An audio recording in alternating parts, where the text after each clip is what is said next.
তা আমরা প্রশ্ন করেছি যে জুলাই গণ অভ্যুত্থানের ঘোষণাপত্রের আসলে এই 5.5 মাস পরে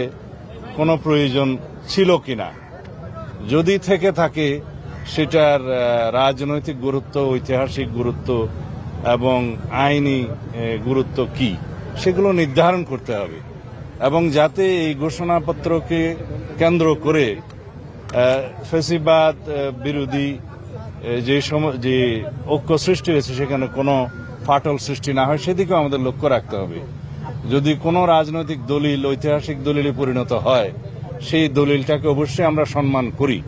কিন্তু সেটা প্রণয়ন করতে যেয়ে যাতে সব সংশ্লিষ্ট সকলকে অন্তর্ভুক্ত করা হয়, তাদের পরামর্শ নেওয়া হয়,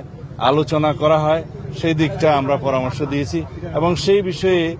আমি মাননীয় প্রধান উপদেষ্টা এবং এই অন্তর্বর্তীকালীন সংশ্লিষ্ট সকল উপদেষ্টাকে অনুরোধ করেছি সেই বিষয়ে যেন আপনারা নজর রাখেন এবং সেই হিসাবে পদক্ষেপ নেন, যাতে জাতীয় ঐক্যের মধ্যে কোনো রকমের ফাটল সৃষ্টি না হয়, আমাদের মধ্যে যাতে কোনো রকমের বিভ্রান্ত সৃষ্টি না হয়।